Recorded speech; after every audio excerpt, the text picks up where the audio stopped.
It's a real honor to be here this evening. Over the last 72 hours, my Hanukkah started with my family on Sunday. On Monday night, I was at the Israeli Embassy in the United States in Washington, D.C. On Tuesday, I had the opportunity yesterday to go to the Australian Embassy and spend some time there, and then at the White House last night for the Hanukkah party. And I have to say, being with all of you is a very nice capstone to lighting the Chanukiah with all of you, or I guess turning it on, such as it is. And the Rabbi's Devar Torah certainly led the pack of all that I've heard this week. Yasher Koach. This past Sunday, the calm of another morning for us as a Jewish community was broken as news of the shooting in Sydney reached all of us.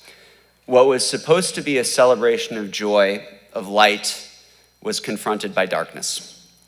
What was meant to be a day of community quickly became a day of terror. Music drifting through the air, children running in play, when shots rang out, then more shots and more shots for 10 straight minutes. And the running took on a different meaning. Our community was running to save its life. I want to be clear as a security professional, as someone who served as an officer in the United States Marine Corps, as someone who served in law enforcement on a SWAT team, we are not being merely targeted as Jews, we are being hunted. And we, all of us in this room, have a choice to make. We can retreat, we can be scared, or we can stand our ground, and we can stand strong. As Stephanie mentioned, the story of Hanukkah is one of light. It is celebrated with joy, but as she also noted, it is also a story of strength. It is a story of how a small group stood their ground strongly, proudly, against tyranny and evil. And we would be wise to remember the story, as I know it has been on all of our minds, and the outcome of the story. Over 2,100 and roughly 69 years later, we are here.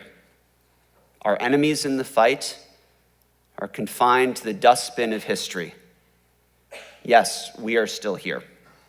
But the question for us now as we come together for Hanukkah is, do we intend to still survive? And if so, what world will we impart to those who come after us? What will be our legacy?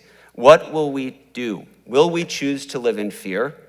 Will we choose to take the mezuzot off of our homes? Will we cover the Magin Davids that hang around our necks? Or will we choose to stand strong? And that is our choice to make. And the choice that we make in rooms like this, in communities like this across our country, are going to predict what our future is as a Jewish people, not just here in the United States, but also for the security of the state of Israel and for us as a nation. And for 4,000 years, we have made a choice to survive. We have never faced that choice here in the United States. And I'm sure for most, we never thought we would have to. Today, though, we must.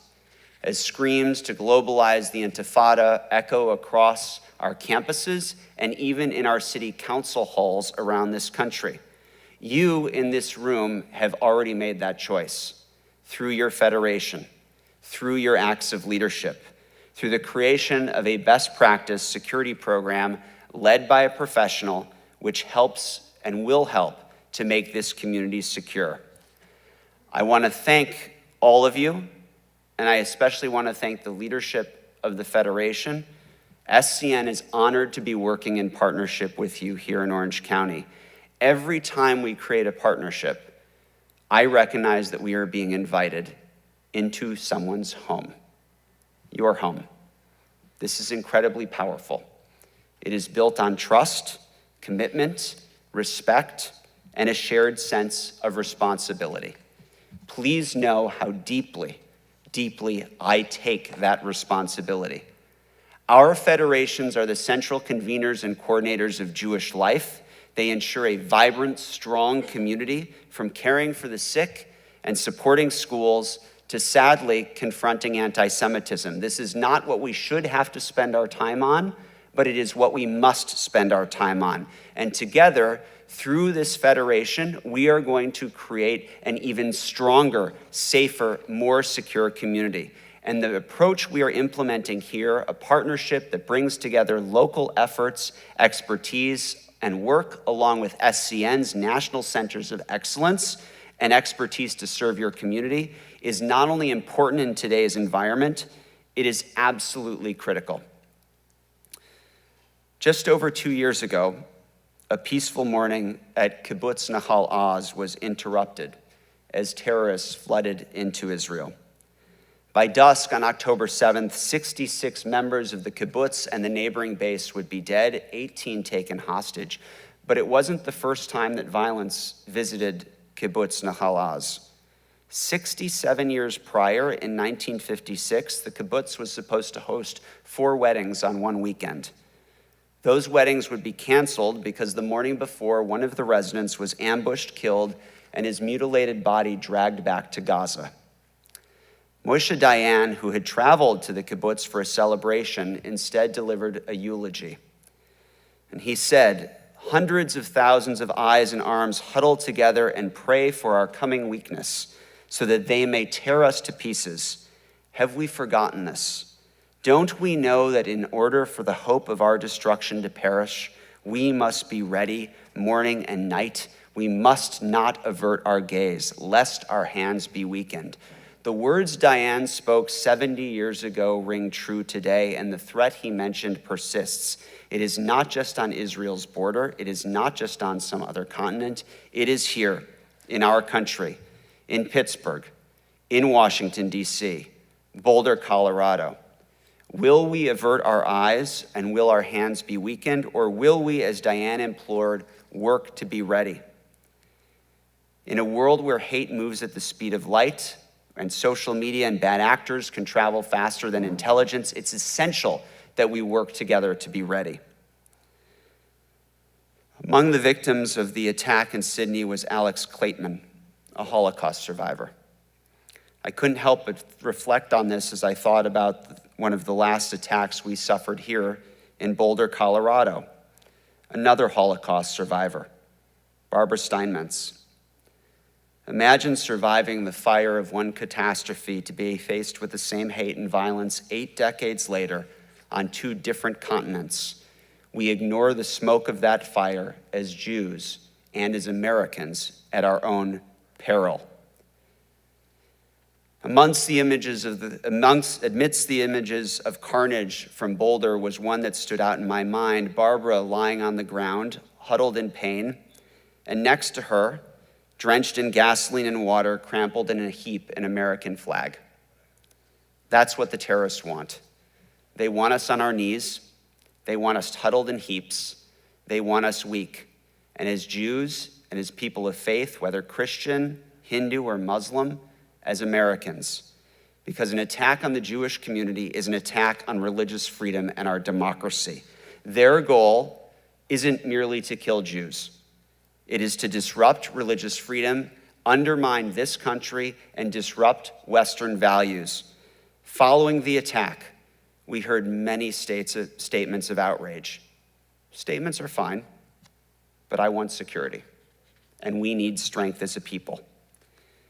That is what we are going to work to provide through Secure OC.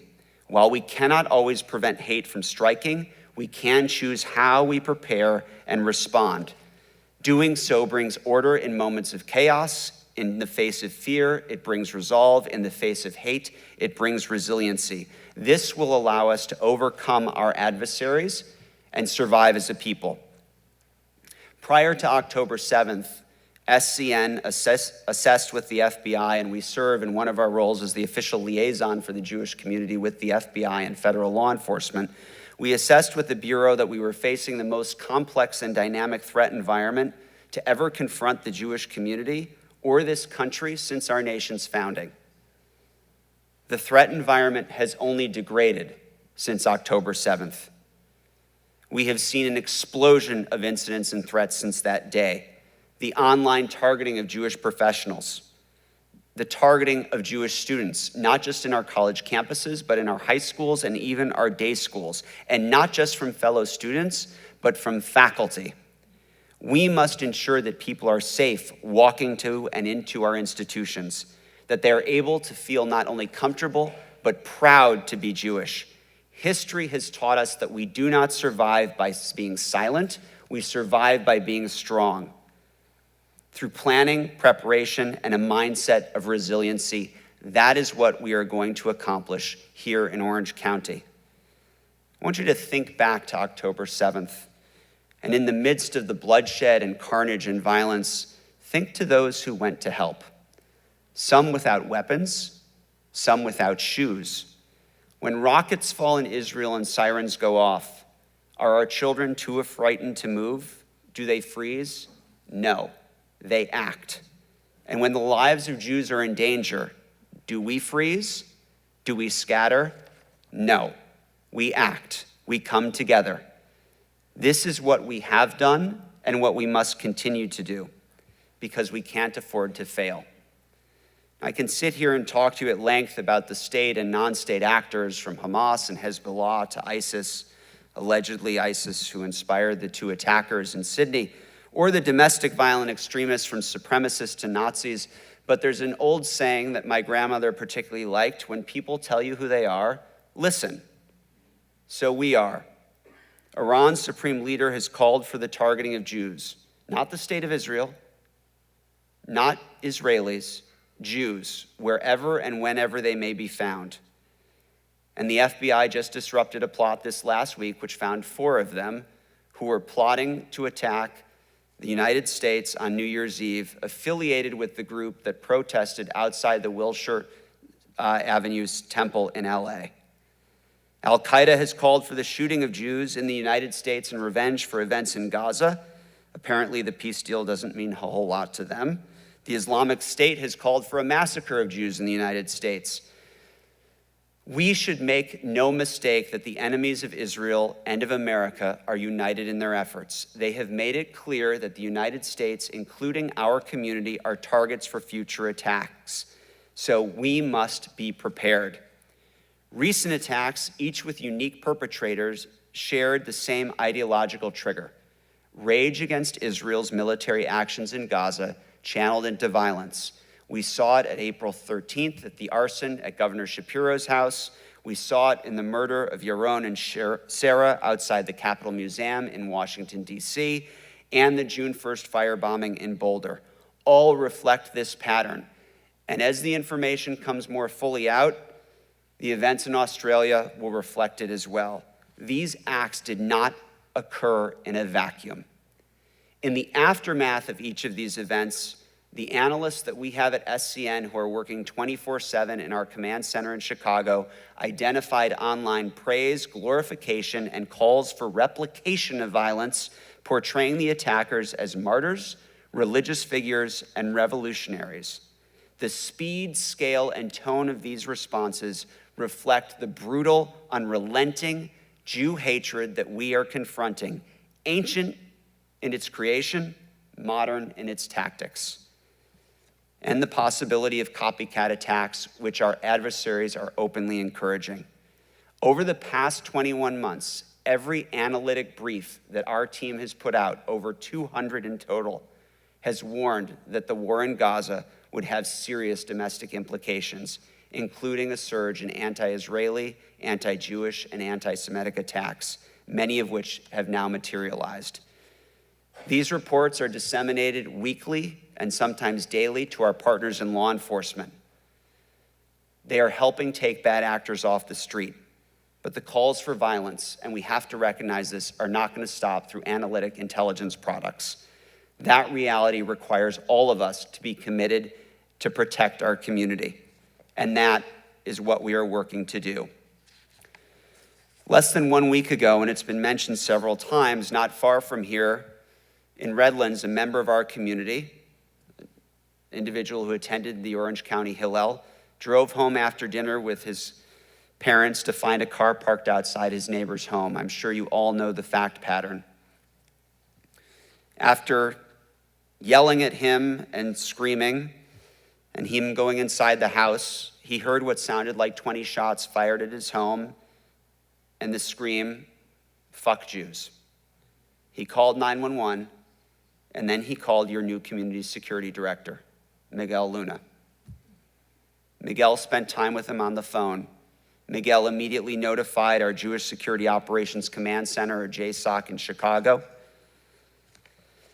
He notified the FBI's Joint Terrorism Task Force, which wasn't aware of the incident until they received the call from him. And because bad actors don't respect borders, he coordinated with other Jewish security professionals across the region to include LA.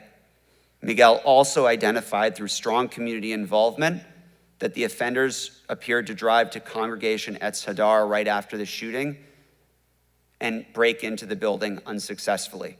The coordination, communication, and engagement with law enforcement, Miguel's proactive approach, which is supported and made possible by all of you in this room, are the benefits of a professionally led security program. They are the benefits of this federation leading that program. I can't tell you how meaningful it is for me to be here. My first trip here was prior to working as SCN's national director and CEO. I was helping our community develop a security strategy. My second trip here was right after the April 2018 anti-Semitic plot that included kill lists and involved threats against 3 houses of worship, including a synagogue. The offender had conducted internet searches on the locations to include that synagogue and visited them between December 2017 and April 2018. Then there was the tragic murder of Blaise Bernstein, killed by an individual driven by hate and inspired in part by Nazi ideology. In 2013, this community had bomb threats. To say that it is here is not an exaggeration. You are now, though, part of a network of over 130 professionally led security initiatives around this country. But the job of protecting Jewish lives and Jewish life is not the job of the professionals alone. Each and every one of you needs to be involved. On Passover, our youngest read out our 4 questions to explain the story of our Exodus. I'm going to give you 4 other ones. I'm going to give you 4 questions I want you to ask yourself every time you enter a room.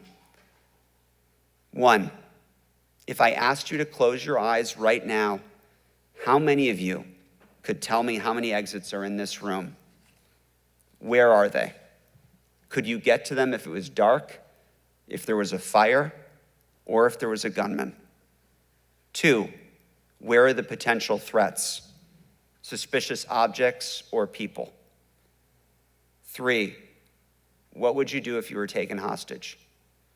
It's not hypothetical. Call Rabbi Citron Walker or Jeff Cohen from Colleyville, Texas. They'll tell you how real it became for them. 4, what could you use to defend yourself? Silverware, a fire extinguisher. If that was actually lit, a Hanukkah. If any of you had been trained by Miguel or our team at SCN, you'd know the answers to those questions. You know to ask those questions. Because we are not going to choose the time and place of the next incident. We have to choose our preparation. How many of you, by a show of hands, have attended? He's only been here 3 months, so this is a bit of a gimme. How many of you have attended a training that Miguel has offered? I got 1. So I went to law school, but then I went to the Marine Corps, so math is not my strong point. But we're not doing as well as the rabbi did with the votes earlier. So your job, this is your homework assignment, is to get in touch with Miguel and to get trained. You are the leaders of this community. All of you need to be trained. I have a 10-year-old daughter that has been in an active shooter situation. She is the 2nd member of my family that has been in an active threat situation. This can happen at any point in time. It is a question of when, not if. So all of you need to be trained. If there's one thing we've learned for over 4,000 years, it's that we need to be prepared. So the next time I come, and I hope I get invited more than in 5 years, but if I don't, I'm giving you a long lead time. Every single hand in this room should be up. At SCN and with the Federation, we are working so you have a plan. We are an FBI specifically for the Jewish community. And for a lot of our history, people didn't think we needed security.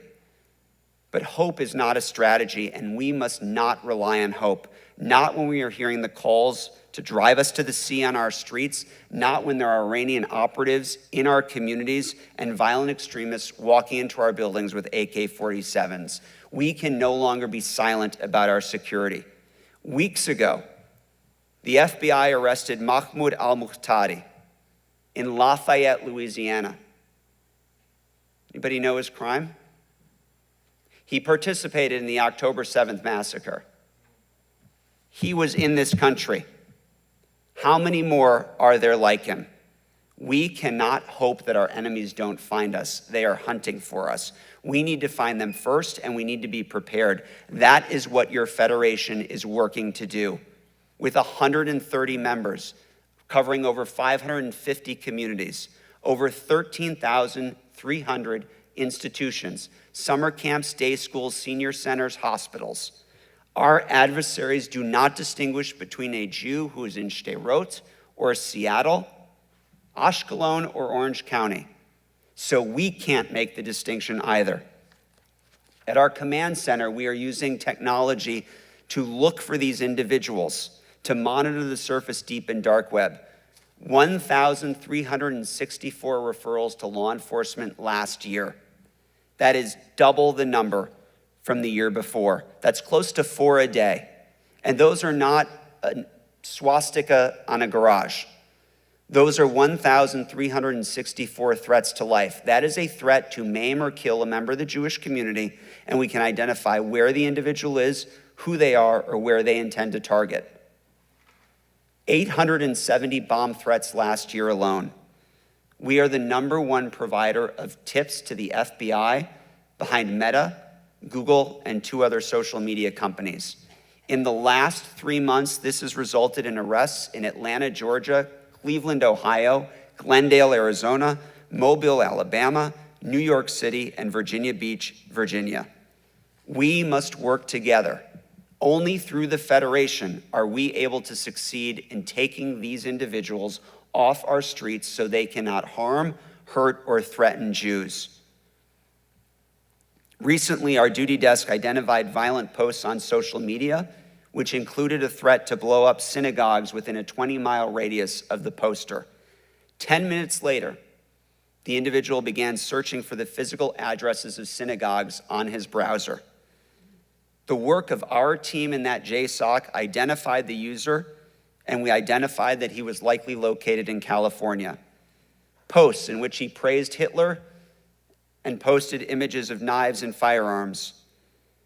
Our team, to include our regional director, Miguel's supervisor, David Humble, reported the information to the FBI and Department of Homeland Security.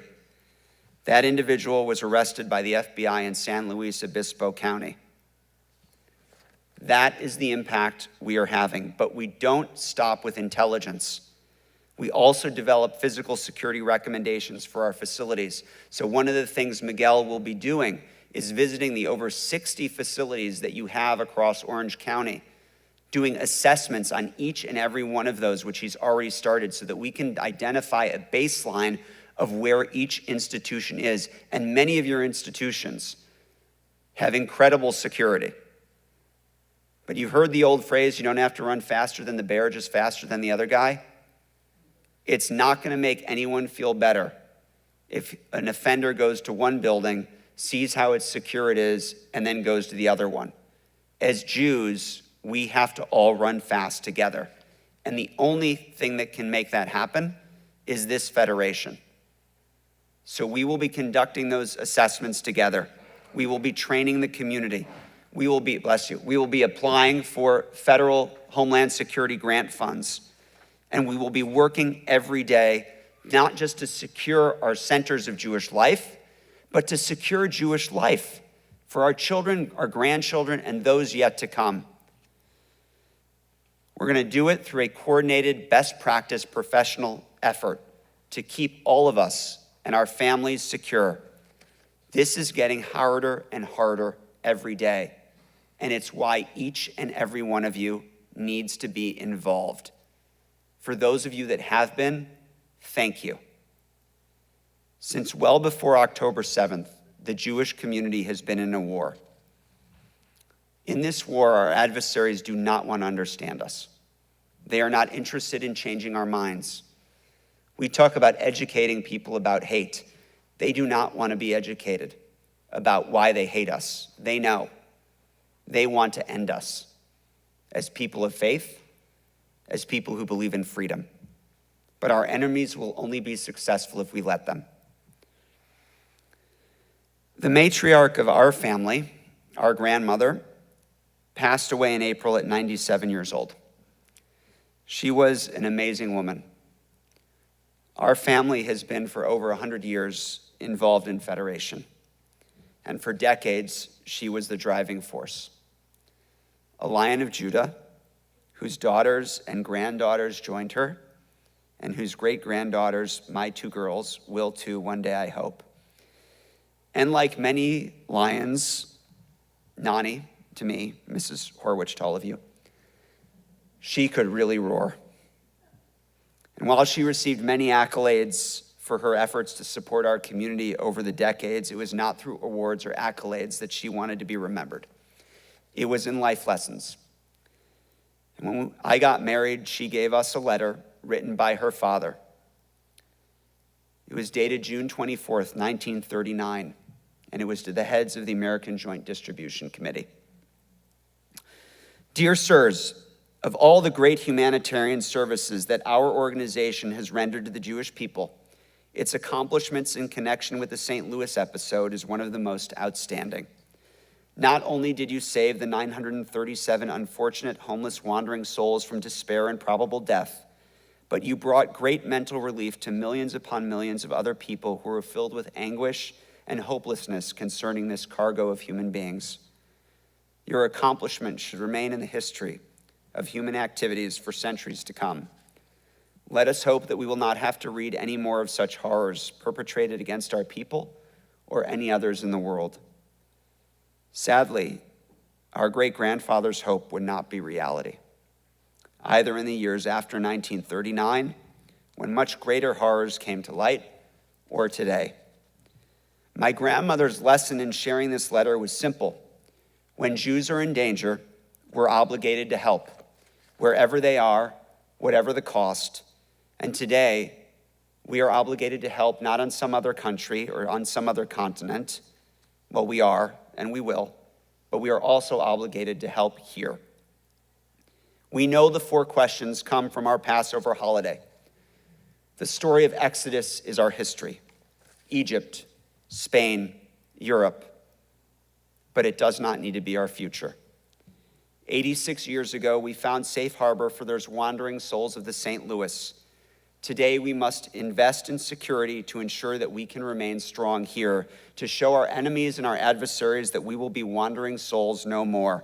I, for one, have no intention of going anywhere. We have to keep our mezuzot up.